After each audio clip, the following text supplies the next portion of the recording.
Muito boa noite a todos. Muito obrigado por terem vindo a esta primeira sessão do nosso ciclo Fronteiras do Futuro. É muito bom ver esta sala cheia, com católicos interessados em aprofundar as razões da sua fé e em tirar sentido de um mundo em mudança acelerada, mas tão necessitado como sempre do fermento eficaz do testemunho cristão. No discurso com que se despediu da presidência dos Estados Unidos, Ronald Reagan afirmou que todas as grandes mudanças na América começam à mesa de jantar. Não estamos na América, mas também aqui, na Europa e em Portugal, vale a pena notar que as mudanças mais profundas, as tendências mais avassaladoras e definitivas, muitas vezes não nascem nas grandes salas onde se definem as leis e as políticas, mas brotam no meio da sociedade civil, na cultura, na publicidade, na concretude da vida e dos costumes, muitas vezes de forma inorgânica, silenciosa e mesmo inesperada. O país que somos hoje, mais urbano do que rural, sem que isso queira dizer que somos lentos, mais envelhecido do que jovem, mais assimétrico do que coeso, mais litoral do que interior, mais universitário do que com formação técnica, mais atomizado do que associativo, com menos filhos, menos casamentos estáveis, mais abertura a outras culturas e mais permeabilidade à tecnologia, o país que somos hoje não se percebe se não alongarmos o olhar além dos diplomas, dos legisladores, dos governos e dos burocratas. É certo que as leis e as decisões do poder político têm muito impacto sobre a sociedade, mas o que normalmente não se conta é o fenómeno inverso, ou seja, o do impacto da sociedade e da vida cotidiana sobre as decisões dos governantes. Por isso, quando queremos perceber onde está um país, não nos basta olhar para os centros de poder e de deliberação. É preciso olhar para o povo e para a cultura, sem preconceitos, sem elitismos, com atenção. Não posso deixar de dizer que este movimento do olhar é algo profundamente cristão. É o gesto da caravana dos Reis Magos, que, com uma guinada de protesto, se afastam às arrecuas do Palácio de Herodes para mergulhar no silêncio da noite, em busca da Gruta de Belém. É o gesto de Nicodemos, o fariseu bom, que na tarde da crucifixão se dirige do Conselho dos Sábios para a desolação do Calvário, de dentro para fora da cidade, para ir ungir o corpo de Jesus. Cristo, quando encarna, vem dizer-nos que os mistérios mais altos e decisivos da nossa vida não estão guardados num éter perfumado, estão misturados com o pó dos caminhos, com o suor do trabalho e, de um modo muito determinante, com as vidas dos nossos contemporâneos. Àqueles que iam ver João Batista esperando ser fascinados, Jesus puxa-os para a terra. Que fostes ver ao deserto? Um homem vestido de roupas luxuosas? Aqueles que usam roupas luxuosas encontram-se nos palácios dos reis. Mais tarde, os conterrâneos de Jesus escandalizam-se porque o acham demasiado normal. Não é ele o filho do carpinteiro? De onde lhe vem tudo isto? Eles podiam tolerar um Messias que viesse das nuvens ou dos mares, mas não lhes cabia na cabeça um que viesse da rua deles. Nesta primeira conferência, queremos, por isso, olhar para o Estado de Portugal e para o caminho que temos feito, social, cultural, política e economicamente, nas últimas décadas, dando menos atenção aos grandes centros de poder e mais à nossa própria rua. Para nos ajudar a fazer isto, temos hoje connosco a doutora Helena Matos, professora, consultora histórica, uma das responsáveis por séries como Depois do Adeus e Conta-me Como Foi, autora de vários livros, jornalista e comentadora, mas, sobretudo, alguém que estudou com detalhe o caminho do nosso país nas últimas décadas, sempre a partir deste olhar mais abrangente que considera a lei, mas também a grei. Doutora Helena Matos, muito obrigado por ter aceitado o nosso convite, é uma grande honra e, naturalmente, tem a palavra.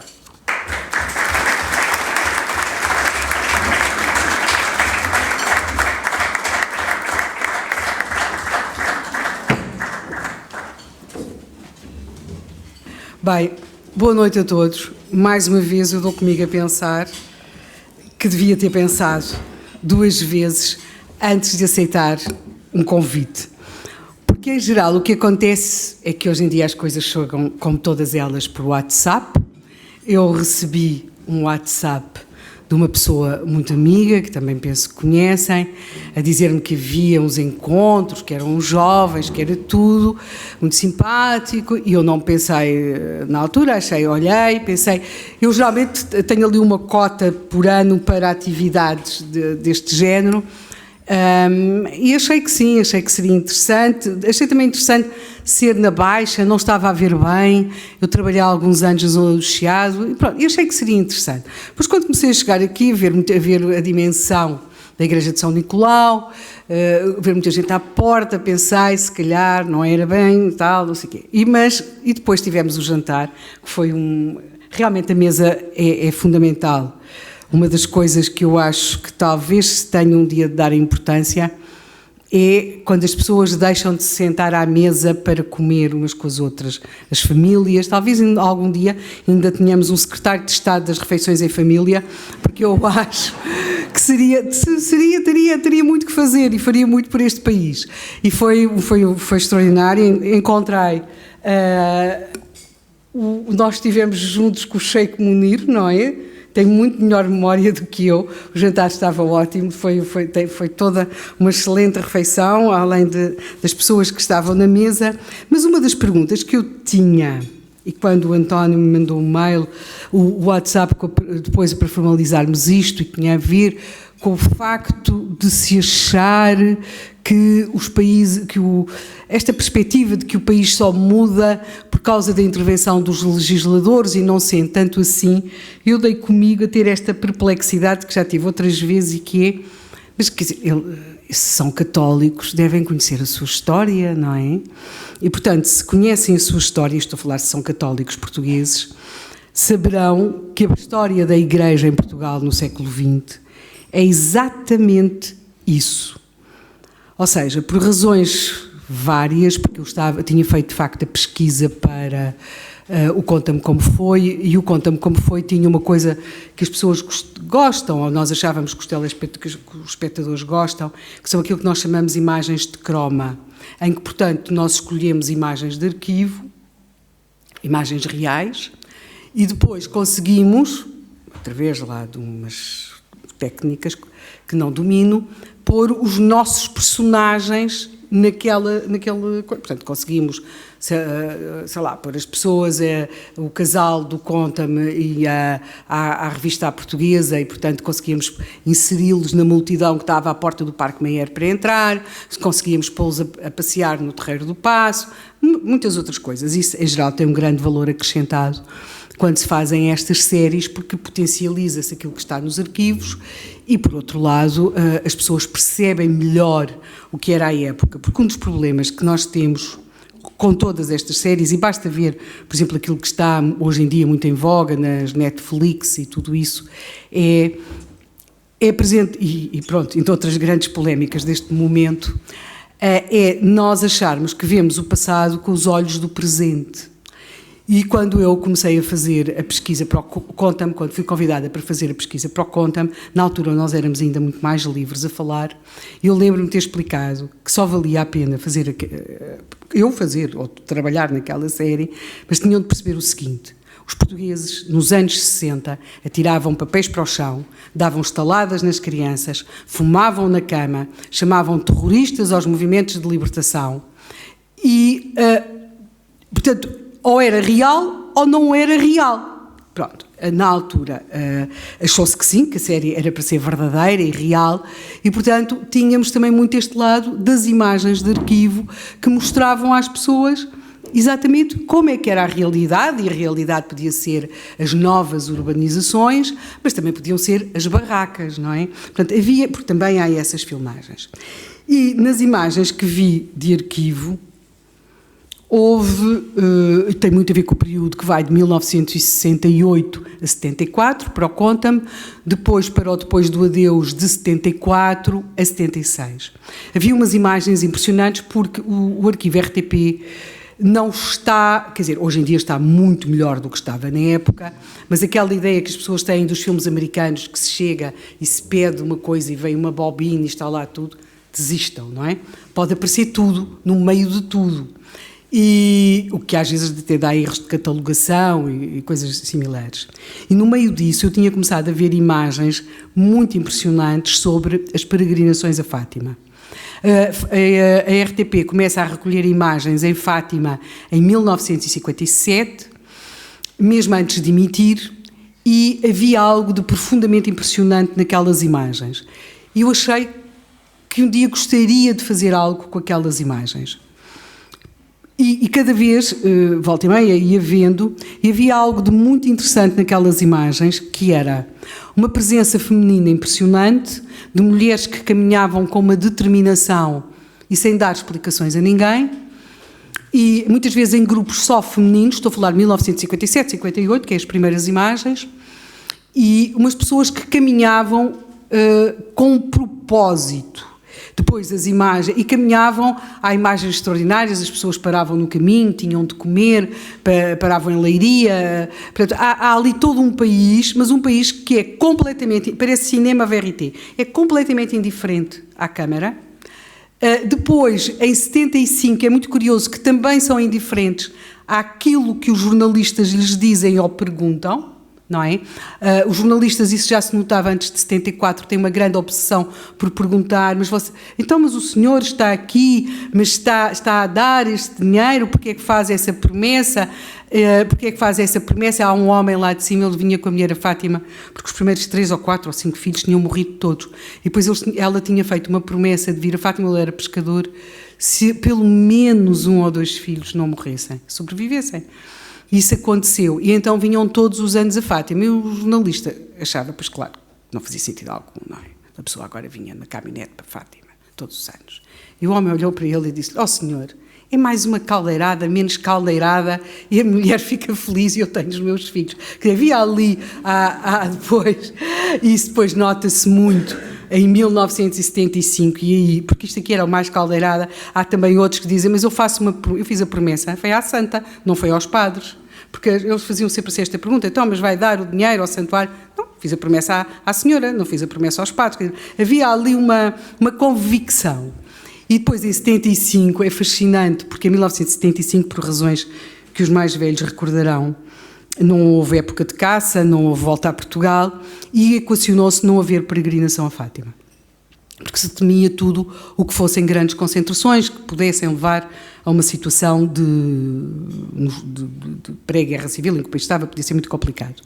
Aquilo com que as autoridades não tinham contado é que, de repente, para Fátima começam a convergir centenas e centenas de mancebos com os seus fatos de militares que tinham acabado de vir da África e que iam a Fátima agradecer à Senhora da Paz o terem vindo, vivos e sãos. E é uma manifestação impressionante deles. Muitos vão acompanhados pelas mães, pelas namoradas, pelos pais. E é claro que o santuário, não sei se alguma vez terá tido tantos militares quanto nesse ano, e é profundamente impressionante, e as respostas que eles dão, muito misturadas com a linguagem da época. Os jornalistas calcularão que em 75 não estavam muito animados com a possibilidade de haver uma peregrinação em Fátima, e não há ninguém mais sobranceiro que um jornalista. E então me perguntam-lhe: então, mas vem aqui, o que é que vem aqui fazer? E eles dizem: eu venho agradecer à senhora. Então como é que vai? Porreiro, rebentou uma mina, mas ali não aconteceu nada, eu tive aqui um problema na coluna, mas escapei, depois foi outra mina. Quer dizer, nós estamos a vê-lo com o pai ao lado e a perceber: este homem teve a morte diante dos olhos, isto está aqui a dizer porreiro, não há problema nenhum.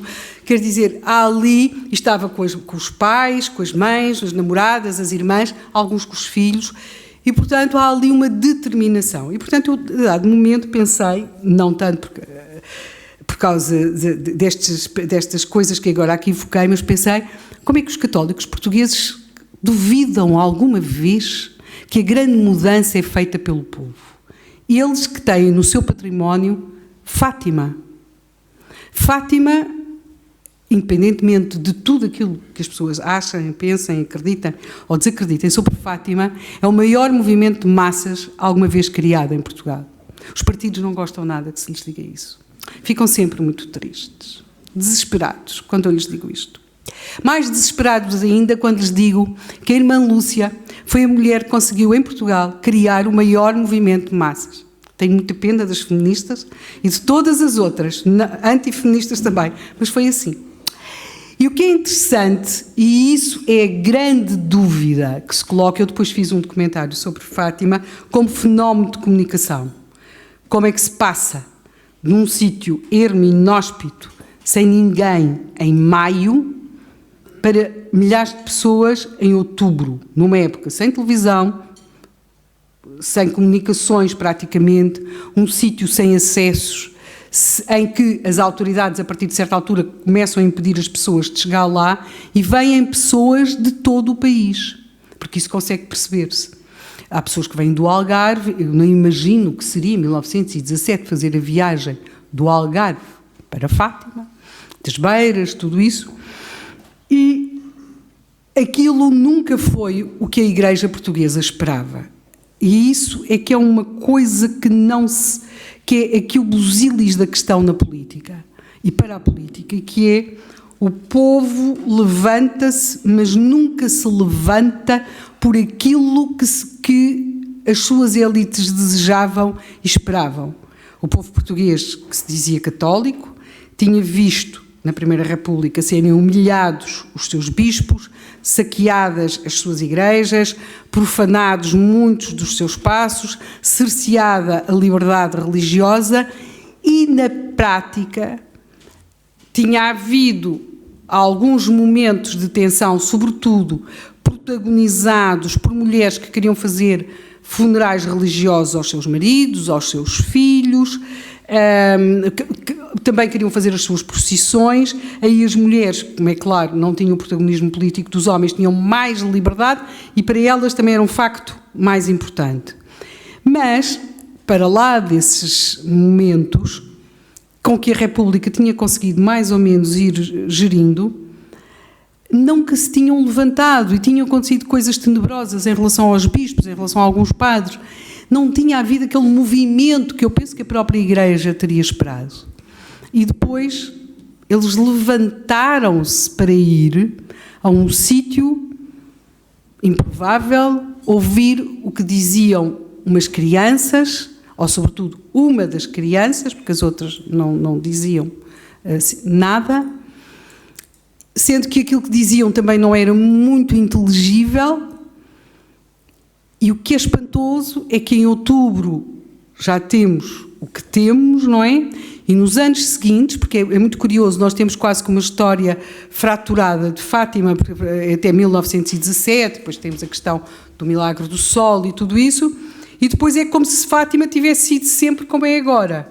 Não só não foi sempre como é agora, como temos um período que vai mais ou menos até aos anos 30 do século XX, em que a Igreja está a tentar enquadrar o fenómeno, e com grandes receios de ser acusada de coisas de feitiçaria, crendices. O próprio fenómeno em si também causa alguma perplexidade, penso eu, que entre a parte mais com uma formação intelectual superior de algumas pessoas da Igreja, mas a verdade é que foi assim.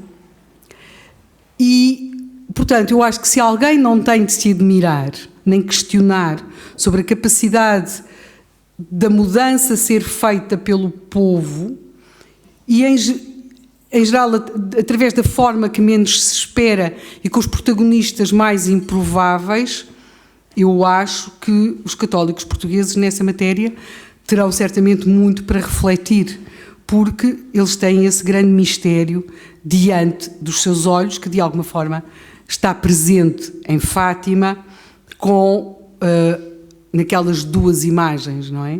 A imagem do santeiro e a imagem do artista plástico.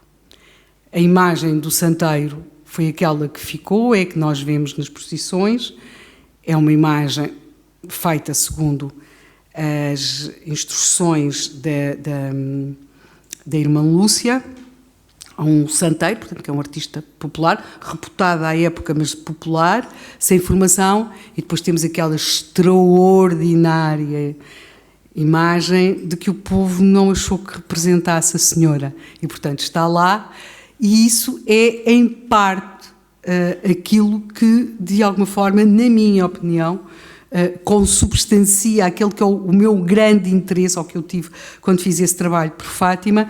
Por um lado, como é que se tinha conseguido criar aquele espantoso fenómeno de comunicação que implicou também tirar de Fátima a sua principal protagonista, não é? Que era a Lúcia, até porque depois o Francisco e a Jacinta, entretanto, tinham morrido, e, portanto, há ali toda uma história, para lá do fenómeno religioso, há toda uma história na forma de reagir de um povo.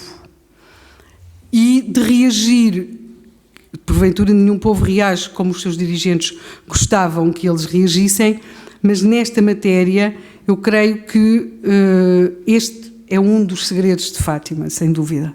Achei extraordinário quando fiz esse trabalho, porque era isso. E, portanto, quando me convidaram para vir aqui, eu fiquei um pouco assombrada, porque pensei que eles têm dentro de portas aquilo que consubstancia e representa isso melhor no Portugal do século XX, na minha opinião. É, sem dúvida, um dos fenómenos mais interessantes desse ponto de vista, para lá de todos os outros pontos de vista que depois existem, da questão religiosa, também da questão da afirmação dos papas. Tudo isso é fantástico, e da própria personalidade, que eu achei muitíssimo interessante, da irmã Lúcia, às vezes até de perceber a importância que há algumas coisas que nós não valorizamos tanto em Portugal tinham noutros países e noutros contextos políticos, e, portanto, acho que quando me pediram, pensei, bem, quer dizer, é assim, é a mesma coisa, quer dizer, têm em casa o vigário e estão a pedir ao sacristão, quer dizer, para lhe falar do assunto, mas pronto.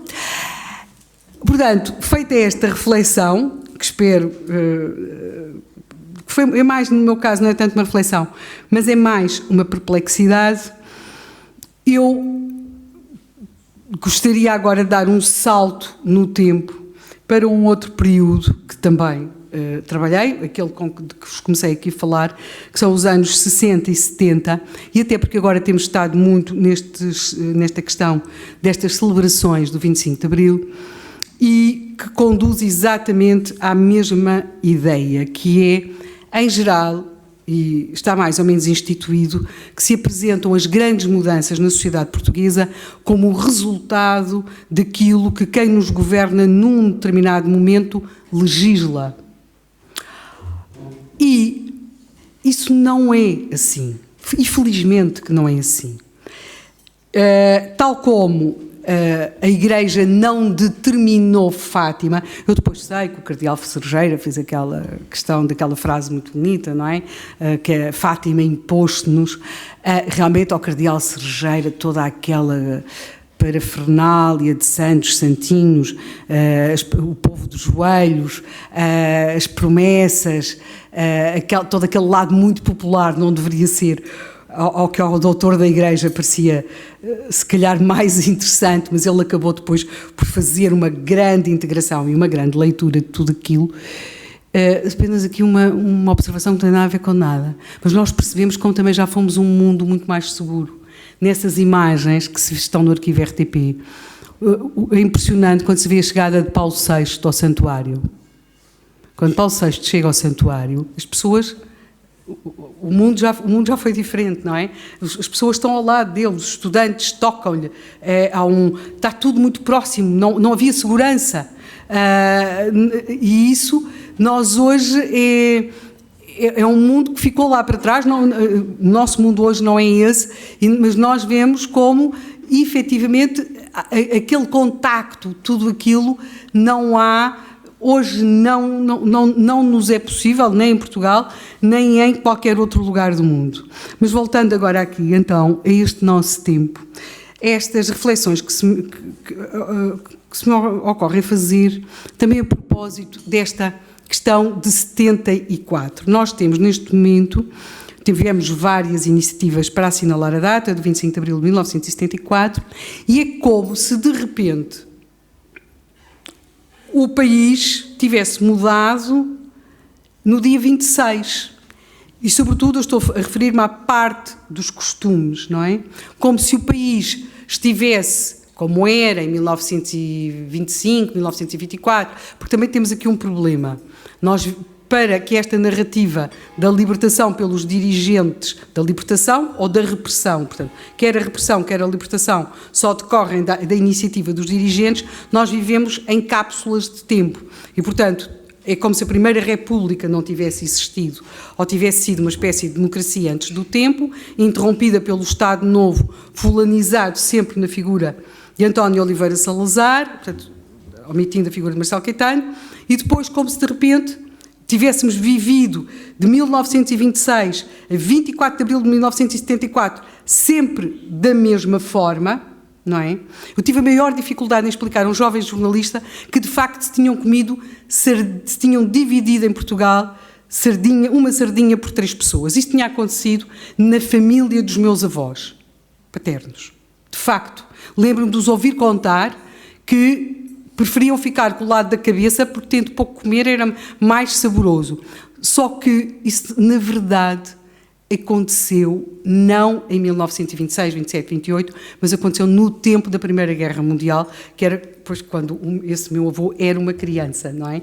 Pronto, portanto, há aqui uma ideia como se tudo só tivesse acontecido no Estado Novo. Note-se que existe no 27, 28, 29 fenómenos de fome em Portugal, que se traduzem, já no Estado Novo, que se traduzem, por exemplo, em problemas de doenças de pele, que muitas vezes se associavam a outras patologias, mas como agora se vem dizer, a sardinha por 3 tinha sido um pouco antes, e percebe-se porquê, tinha sido durante a Primeira Guerra. Também toda aquela mitologia do não podias adoecer, quer dizer, ou do não podias usar mini-saia, o que é um pouco extraordinário, quer dizer, porque as pessoas estão de mini-saia no dia 25 de abril, não foram buscar as mini-saias à costureira, portanto, as mulheres que foram para o Largo do Carmo não tiveram tempo de passar pela costureira. Eu agora vou ver se isto funciona, se não funcionar, e portanto, eu fiz uma coisa que é alguma publicidade que está em vigor, que está nas revistas em Portugal em 72, 71. Se repararem, não me perguntem pelas marcas dos automóveis, que eu disse que não percebo nada,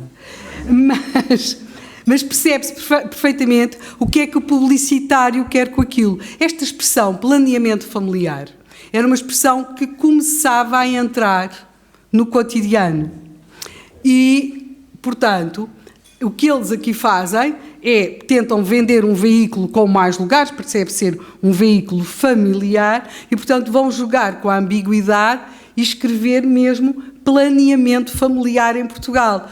Já havia em algumas, claro, talvez as senhoras um bocadinho mais novas que eu, mas algumas ainda se lembrarão, de uma marca de cosmética que havia muito cara, que era a Clinique. A Clinique tinha mesmo anúncios onde fazia referência à pílula, não é?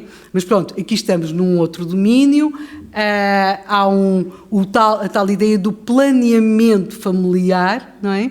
Que está aqui presente neste anúncio. Portanto, esta ideia de que não se podia falar de planeamento familiar, mas isto faz muito aquela ideia de que foi o legislador pós-74, que então veio dizer às mulheres portuguesas: existe o planeamento familiar, têm direito ao planeamento familiar.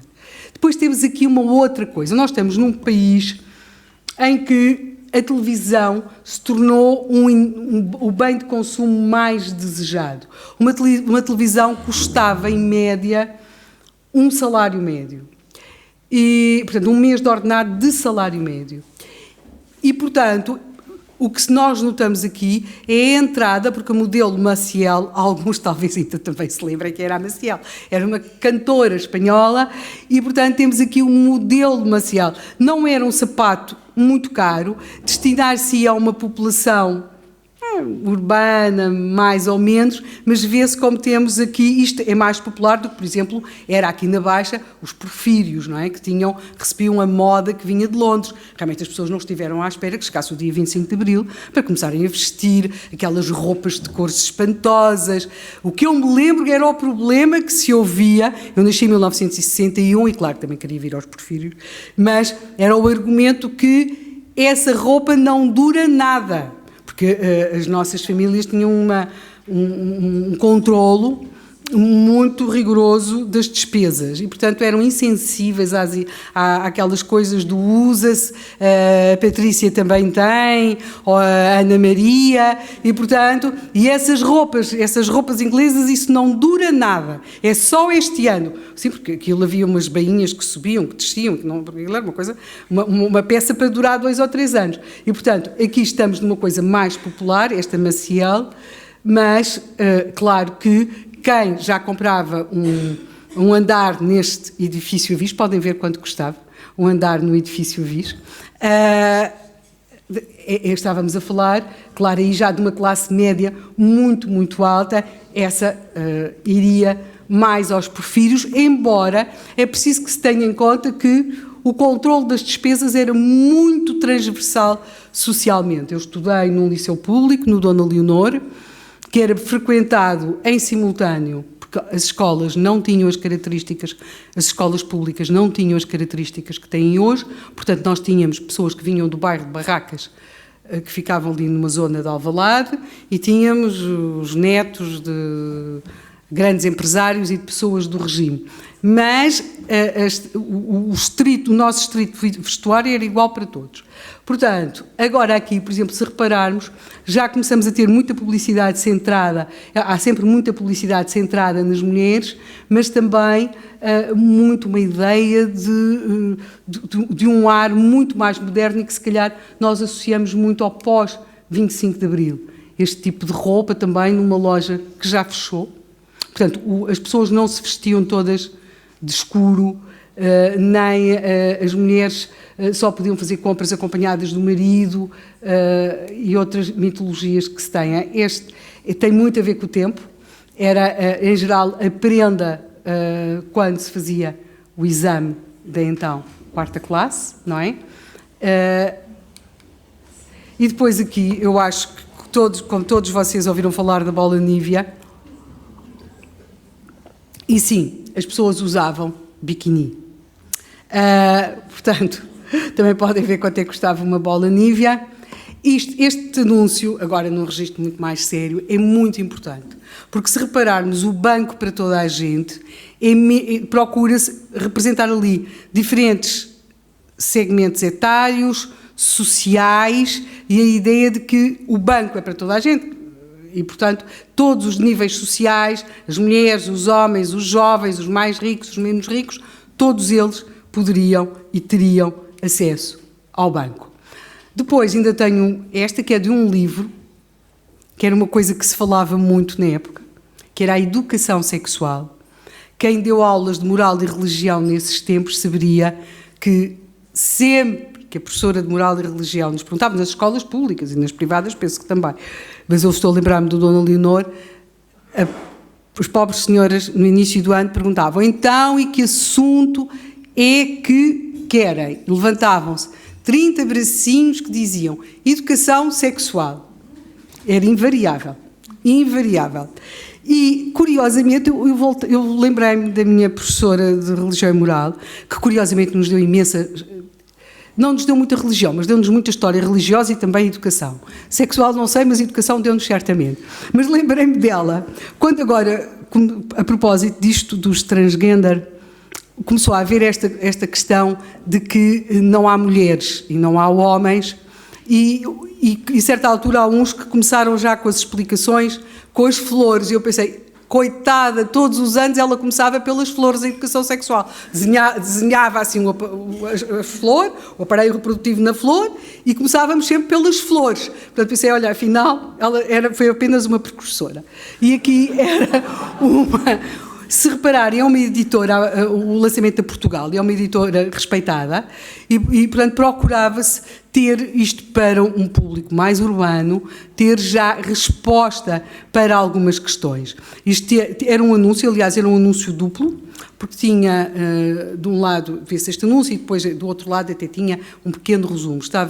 Era bastante interessante. E aqui temos também já imagens muito destinadas a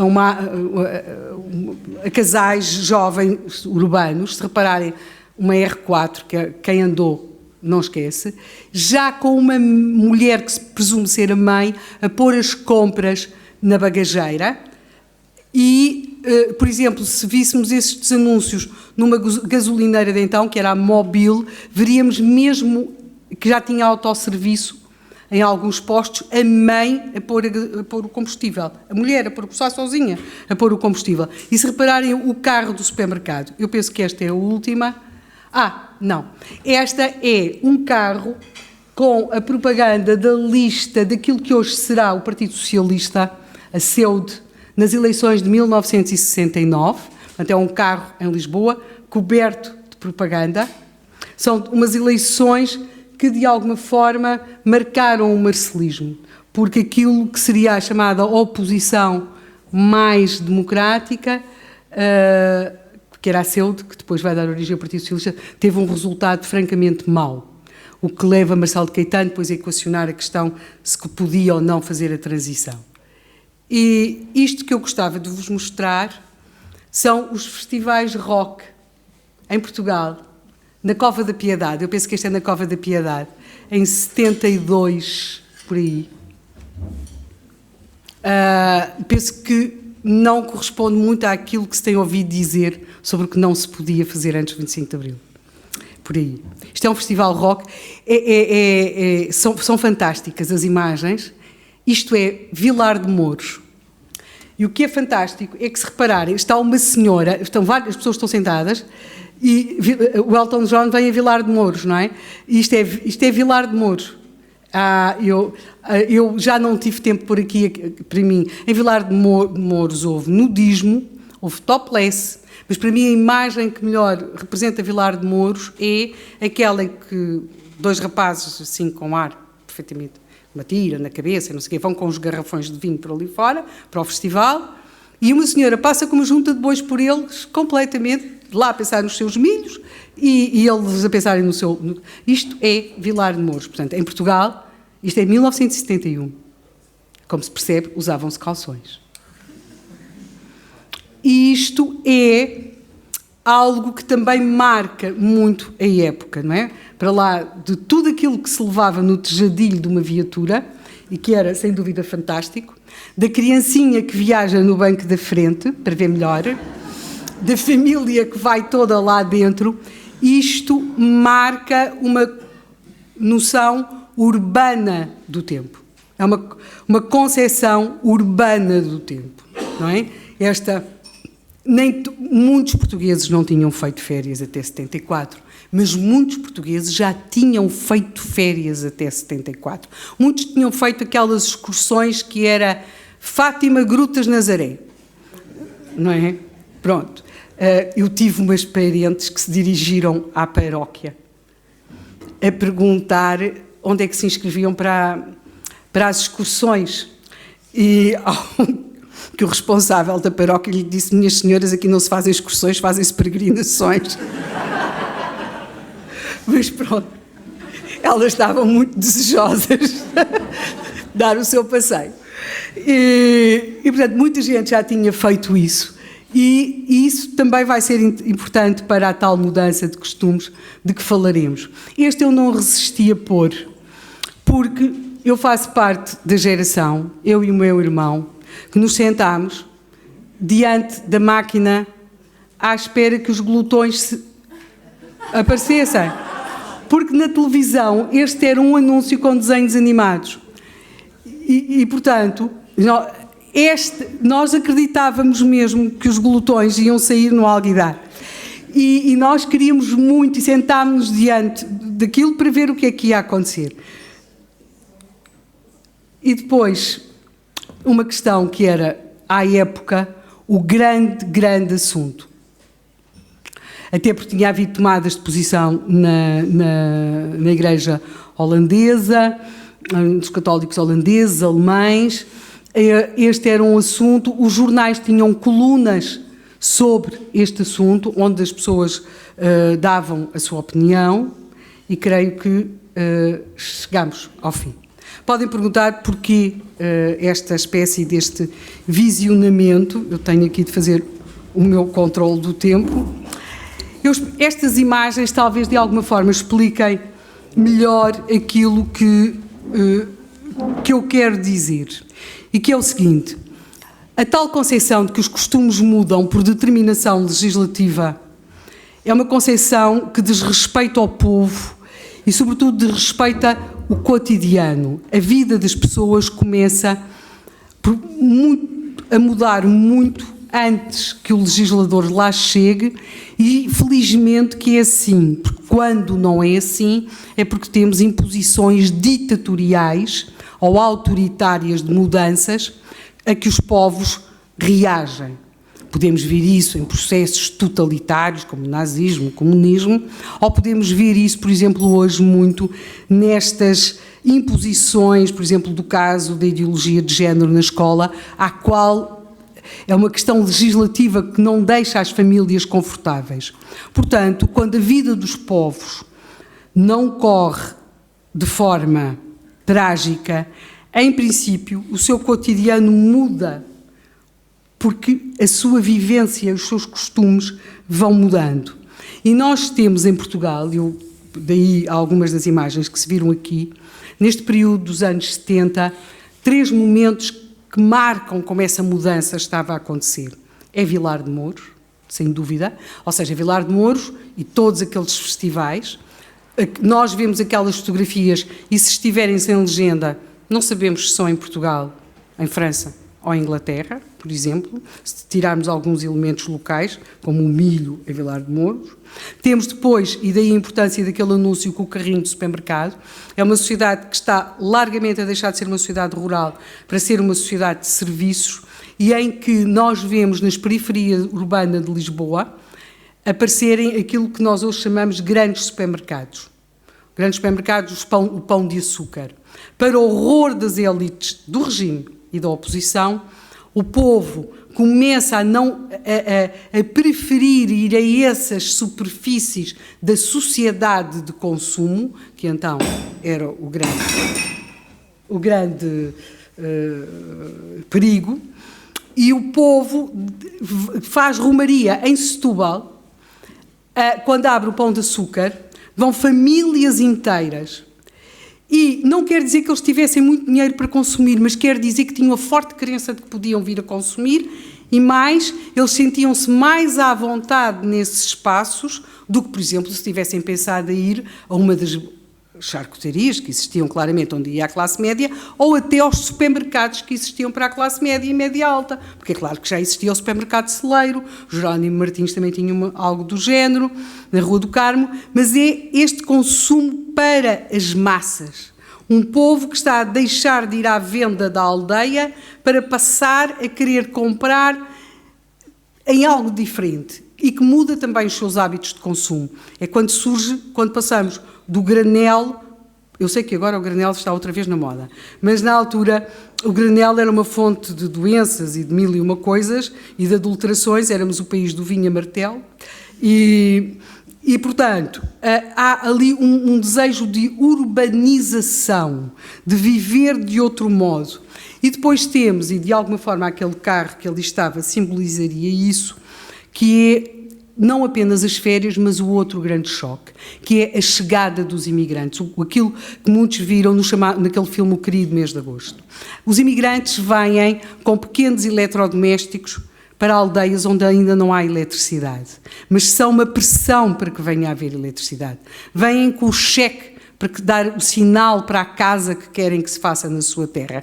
E vêm com os olhos cheios de viver noutros países onde se vive de outro modo e onde os dirigentes são eleitos, portanto, sem que isso seja uma crise. Portanto, essa chegada dos imigrantes anualmente é algo que vai marcar muito a sociedade portuguesa, é uma coisa que é pouco valorizada, até porque os imigrantes portugueses da época, depois do 25 de Abril, vão ter um voto mais à direita. E antes do 25 de Abril também, de alguma forma, a esquerda não lhes perdoa que eles não tenham ficado cá para fazer a revolução e mostrar ao regime as suas fraquezas, mas e simultaneamente para o regime também era um lado de falhanço. Portanto, eu acho que esta é uma daquelas mudanças larvares e profundas, muito pouco valorizadas, mas que eu acho que é extraordinária e que vai determinar muito essa mudança de costumes. E por fim chegamos, porque também não me posso alongar muito mais, a um outro dado, e que é a questão das mulheres. Portugal chega a 74 com uma situação paradoxal, tínhamos um Código Civil atrasadíssimo e que ele mesmo já tinha sido ultrapassado pelos costumes. Ou seja, a lei não o permitia, mas nós tínhamos mulheres a conduzir táxis, sobretudo na província. Porquê? O marido tinha um táxi, pois o filho, ou tinha ido para o ultramar ou para outro sítio qualquer, e o senhor quer ter 2 táxis, 3 táxis. Só uma possibilidade, é a mulher e as filhas começarem a guiar táxis. Nós, como tínhamos uma situação de pleno emprego e os ordenados da função pública eram muito baixos, teve de haver abertura para profissões como mulheres polícias, mulheres na ASAI, mulheres carteiras. Portanto, o sindicato dos escritórios, aqui na área de Lisboa, multiplica em poucos anos por 5 o número de mulheres associadas. Ou seja, nós começamos a ver as mulheres a chegar a lugares não muito bem remunerados, não são bem remunerados, mas elas começam a ocupar todo um conjunto de cargos, sobretudo, a trabalhar sobretudo na administração pública. E isso vai levar a uma mudança enorme. Não é por acaso que as pessoas também já querem fazer compras aos supermercados e que as mulheres não estão em casa todos os dias para ir ao mercado, por exemplo. E percebe-se algumas das coisas que acontecem no pós-25 de Abril.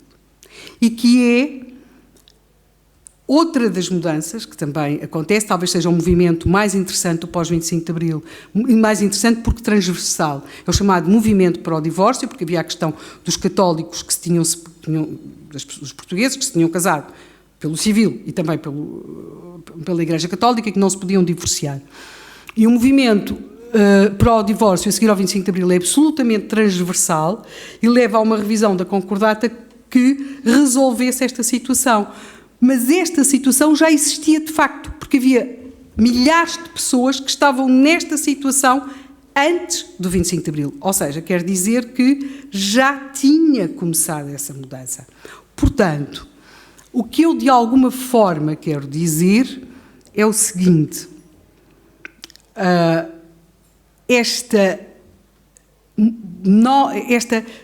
mudança de costumes eu associo muito aos anos de Marcelo Caetano, embora não seja, é mais fácil, é uma maneira mais fácil de explicar, sobretudo se associarmos isto, por exemplo, à importância da televisão, que teve a sua expressão num programa de televisão que foi o Zip Zip, com o Raul Solnado, o Fialho Gouveia e o Carlos Cruz, em que o país, pela primeira vez, este país dos anos 60, se vê assim, em direto ali, não é? É um país muito mais, é um país já completamente diferente daquilo que tinha acontecido dos programas anteriores, aliás não tinha havido nenhum neste registro, e é este país que de alguma forma impõe a democracia em 75, ou seja, quando começa o processo revolucionário, os portugueses já não viviam, como agora se disse nesta propaganda do 25 de Abril, já não viviam como nos anos 30, nem nos anos 40, nem nos anos 50.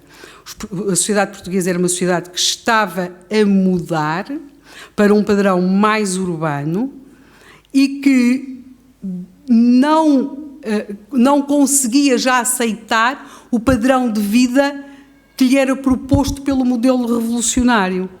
Portanto, quando nós, em setembro de 74, o nosso então Primeiro-Ministro Vasco Gonçalves nos começou a falar de austeridade e a dizer que certamente os portugueses prefeririam viver numa sociedade em que pudessem fazer parte de comissões de moradores do que ter um frigorífico em casa, 99% dos portugueses responderiam preferiam ter o frigorífico em casa a fazer parte de uma comissão de moradores. Porque, enfim, mas ele disse mesmo isto. Portanto, há, de alguma forma, aquilo que nós vamos encontrar muito no 25 de Abril é a aspiração. Eu sei que ao mesmo tempo se gritava morte à burguesia e a quem apoiar, mas a grande aspiração do povo era mesmo viver burguesmente. Era ter um carro, era ter uma casa, era poder fazer férias, era poder viajar e, portanto, nada isso muito rapidamente se percebe que não era compatível com o processo revolucionário, porque o processo revolucionário, também por imperícia do primeiro-ministro Vasco Gonçalves, nos pôs perante esse dilema resolvido à partida, comissão de moradores ao frigorífico, e portanto, nós realmente queríamos o frigorífico. Quer dizer, basicamente era assim. E, portanto, uma mudança de costumes, e quem percebe isso muito bem, é Mário Soares, no verão de 75, quando as coisas estavam mesmo muito complicadas, e ele vai, penso que para Nafarros com a mulher, ou vem de Nafarros com a mulher, pronto, mas faz uma parte de marginal, resolveram fazer caminho, a ver o mar e as praias estavam cheias de gente que estava esticada ao sol, pronto, naquele momento ele percebe, ele diz, isto nunca vai poder ser um país comunista, então, estas pessoas não querem viver num país comunista, quer dizer, querem estar ao sol, ir ao restaurante, o prazer de entrar num restaurante, portanto, a mudança de costumes, na minha opinião, essa mudança de costumes que começa nos anos 60, para definir de forma grosseira, vem ser crucial nas escolhas que a sociedade portuguesa vem a fazer em 75. Eu creio que se nós tivéssemos tido uma proposta de modelo revolucionário nos anos 50 ou 30, poderia ter feito, ou seja, o povo podia ter aderido de facto. Nos anos 30 não, porque as questões eram outras, tinha havido Guerra Civil de Espanha, não, tudo isso. Mas nos anos 50 poderia. Agora, nos anos 60, muitos já tinham ido num carro como aquele que se viu aqui. Outros já tinham ido na tal excursão, não é? Não peregrinação. Fátima, Grutas Nazaré. Outros já tinham ido fazer compras a um supermercado. E, portanto, quando lhes disseram que as prateleiras nos países comunistas estavam vazias, aliás, o general Franco terá dito isso aos americanos quando se pôs a hipótese de uma intervenção em Portugal, que os portugueses ainda precisavam de mais um tempo de pedagogia de prateleiras vazias. E que, de facto, é uma coisa que transtorna imensas pessoas. Quer dizer, nós não tivemos, assim, prateleiras vazias durante tanto tempo, mas faltavam muitas coisas, não é? Muitas coisas. Eu lembro-me o leite, ia manhã para a bicha do leite, depois batatas fritas, não, só se fores para a bicha do óleo. Quer dizer, não sei o quê, bacalhau. O bacalhau era um caso extraordinário de candongas e de contrabandos e de coisas e usado como moeda de troca para... Portanto, e o país não estava habituado a viver assim. Antes, pelo contrário, era um país que estava num processo reivindicativo do que era o mais, tem direito a mais. Quando surge um processo revolucionário que, de alguma forma, parece interromper, depois de uma fase inicial, em que realmente os ordenados são aumentados, as pessoas têm muito dinheiro, mas depois logo se começa a falar da austeridade, foi esse processo que foi interrompido. E, portanto, eu creio que esta mudança de costumes, que nenhum governo, de alguma forma, reivindica, foi determinante nas escolhas que fizemos. Porque, a propósito também de mudança não reivindicada, eu sei que estou aqui a chegar, só preciso de mais uns minutos, aos limites, é curioso como também uma das maiores mudanças acontecidas em Portugal em 74, 75, 76, que é a chegada, aproximadamente, estima-se de 800 mil pessoas provenientes da África, os chamados retornados, essa então não é reivindicada por ninguém. Mas ela vai ter um grande impacto no país. não pelo seu sentido de voto, como temiam alguns, mas por novos hábitos, pela dinamização de pequenos negócios em todo o país, porque eles espalharam-se por todo o país, e, portanto, essa mudança vai depois ter um forte impacto nos anos seguintes. Contudo, ela nunca foi reivindicada, nem suficientemente valorizada, porque nós, tudo o que não estiver inscrito no Diário da República, portaria não sei quantos, lei não sei quê, assinado por Presidente, é como se não tivesse existido. Tudo parece que só começa a ser feito no dia em que o legislador decidiu que se deve fazer ou que se pode fazer. E daí chegamos, eu não vou demorar muito mais, preciso mais 5, 6 minutos, para aquilo que me parece ser e que pode vir a ser determinante, ou que eu acho nas mudanças de costumes, que poderão ser hoje, se me perguntassem hoje quais é que são as mudanças de costumes às quais eu prestaria atenção. A primeira que prestaria atenção é que nós nunca vivemos numa sociedade envelhecida como esta. Nunca ninguém viveu.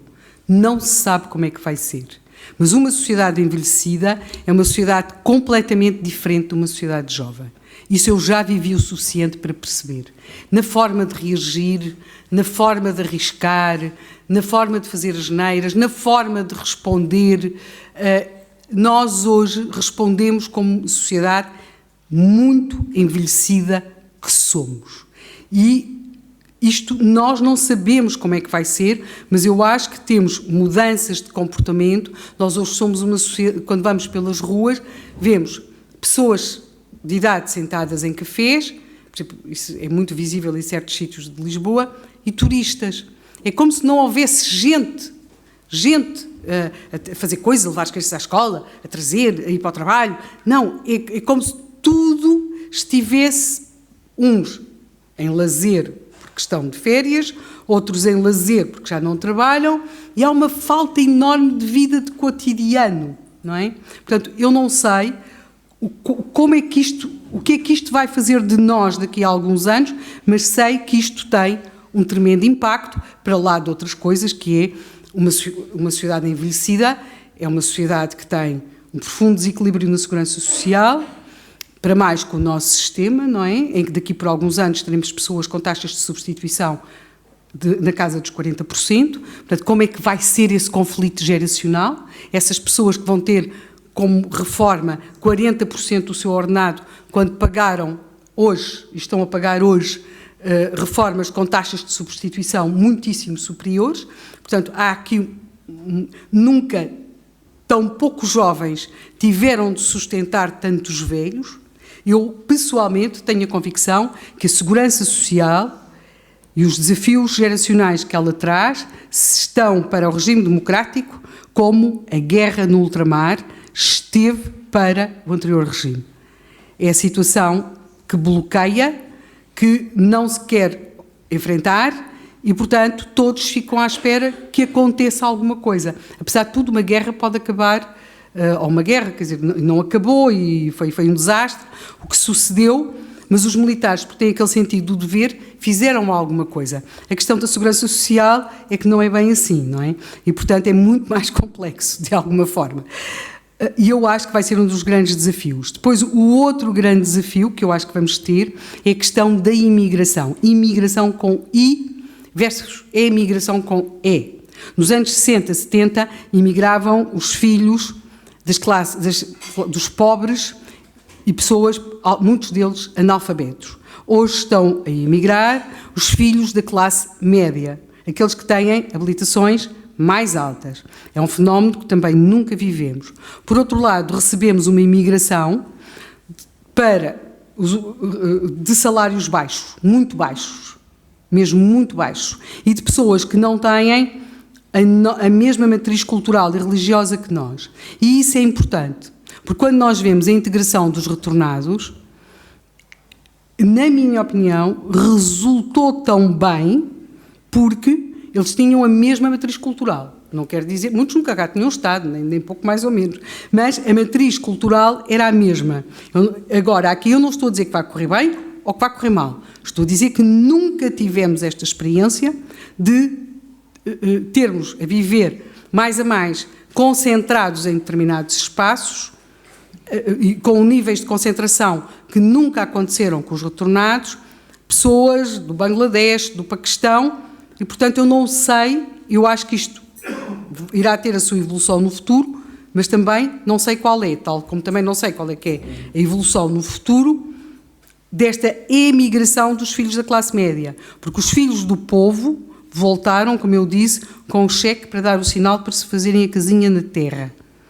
Estes, até porque os tempos são outros, e estamos numa sociedades completamente diferentes e globalizadas e tudo isso, estes nós não sabemos se vão voltar ou se não vão voltar. E por fim, mas não, isso é, por fim, e no meu caso aqui será por último, também nunca tivemos a experiência de ter uma geração de crianças que não vão ter irmãos, não vão ter primos e não vão ter tios. Ou seja, vamos passar por umas gerações em que as crianças têm pais, avós e bisavós, mas não têm irmãos, não têm primos, não têm tios. É também algo que nunca experimentamos, nunca vivemos, mas certamente que vamos viver. Aliás, eu tenho a certeza, portanto, esta questão das crianças com este tipo de família, também a questão do envelhecimento, tal como a questão dos novos padrões de emigração e imigração, serão, na minha opinião, determinantes das mudanças dos costumes. Eu sei que está toda a gente muito entretida a falar da inteligência artificial e de outras coisas, mas eu creio que estes 3 elementos que aqui referi poderão, ou certamente determinarão, muito do que vai ser o nosso futuro, sem prejuízo de outras condicionantes que certamente aparecerão, e o facto de sermos uma sociedade com um nível de tecnologia, e uma tecnologia que nos entra casa dentro, com os telemóveis, as crianças, tudo isso, os medos da inteligência artificial, mas o que eu acho, aquilo que depois de ter olhado alguma coisa para aquele tão interessante século XX, a conclusão a que cheguei é, sim, há datas, há factos, mas depois a grande mudança, essa corre independentemente da nossa vontade, do nosso olhar, e acaba, às vezes só a percebemos muito lá à frente. Porque o maior erro que nós podemos cometer quando olhamos, falou-se hoje aqui de olhar, não é? É como se nós estivéssemos, e talvez aí, nesse sentido, o cristianismo também tenha algo a dizer, tal como eu acho que Fátima tem alguma coisa a dizer aos católicos, na sua capacidade de surpreenderem, nós nunca podemos olhar para o outro como se estivéssemos a olhar para nós, e não podemos olhar para o passado como se estivéssemos a olhar para nós aqui e agora. E também quando tentamos perspectivar o que vai ser o futuro, infelizmente também só o conseguimos fazer desta nossa circunstância presente. Portanto, eu acho que, sobretudo a todos, nos faz falta uma grande dose de humildade neste olhar para o tempo, porque o tempo, apesar de tudo, está cá há mais tempo que nós.